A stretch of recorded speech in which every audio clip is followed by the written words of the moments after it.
What's up, guys? Welcome to Octopath Traveler Ophilia Chapter 1 Boss Strategy. Ophilia is a cleric, so she's primarily a healer and support character. Can be a little tricky to solo Chapter 1, but it is doable, and I'm going to show you what you have to do so you can be successful. May the sacred flame guide us.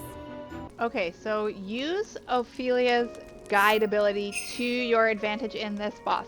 So you can use one of the Night Ardents, which are posted outside of the cave. One has a support skill, and one has a physical skill. For me, I'm into getting things done quick and dirty, so I'm using the repeated strike Night Ardent, but either one can help you be successful. Okay, so there's a couple things that you want to be prepared for before the boss.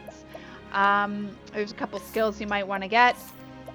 So I got Luminescence, deal light-based damage to all foes. Super useful for pretty much the rest of your entire game. And then I got Heal More, so you can do some more healing than your initial ability. And then I also, because you have 2 skills, you can get a passive skill, which is useful. I've also stocked up on some Healing Grapes and Inspiriting Plums, but because Ophilia is able to heal herself, you don't necessarily need to go crazy on the Healing Grapes, okay? So, the Guardian of the First Flame is weak versus Staff, Ice, Wind, Sword, Dagger. So, Ophilia has Staff, and then the Night Ardent that you have adds the sword ability, so that's useful. Like, really, that guide ability is key for when you're soloing, because it gives you just that extra turn of damage that you can do that Ophilia wouldn't necessarily have been able to do.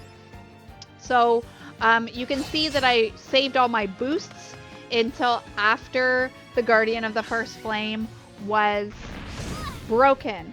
You don't want to be using up all your BP while the enemy still has shields. That's just ridiculous. It's wasting your time, pretty much. So you really have to time it, save your boost, and then deal the damage when the time is right. Right? So now I'm using that Luminescence because we've got the Dark Wisp. The Dark Wisp is weak versus Staff, Light, Bow, and Fire. We've got Light and Staff, so pretty good. And then with the Luminescence, you can break down the Dark Wisp's shields while also dealing additional damage to the Guardian of the First Flame. Is it going to be as much damage as if the Guardian was broken? No, of course not. But any damage is better than none, right? It's just a matter of, like, with Octopath Traveler, it's a matter of being patient, wearing down your enemies, and knowing the right time to strike, right? And then also making sure that you are healed up appropriately, especially when you're at this solo point in the game. You want to make sure your health is not dipping below half, because if you die, there's no one else on your party that can revive you, right? So that one did quite a bit of damage, right? So I'm going to be healing myself. And you can use those boost points to heal yourself more effectively as well. So never forget that when you're using someone like Ophilia or Alphen, who also has healing abilities. I will not be defeated. So bringing my Night Ardent back again. And he did a double strike, so that broke the shield down 2 more, which is pretty useful.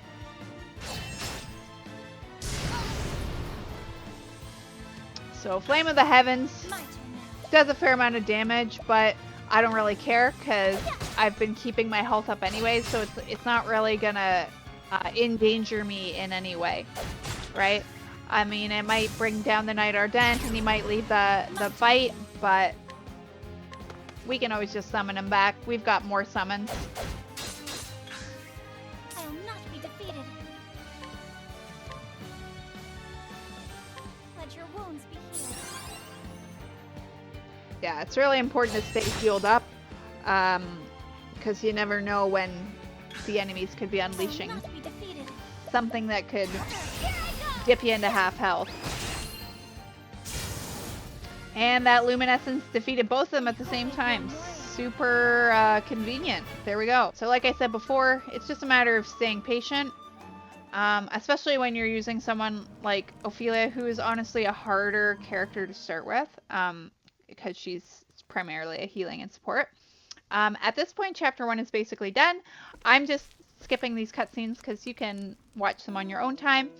Now you can start heading out into the world and adding people to your party, and this is where the game starts getting really fun. So Cyrus is your closest. Cyrus is a scholar. He has magic, really cool.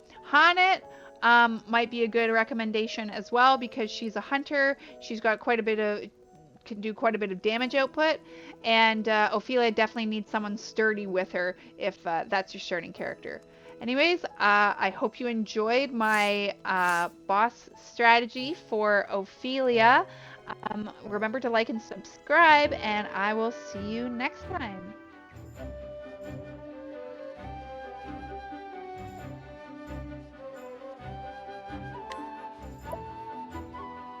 May the sacred flame guide us.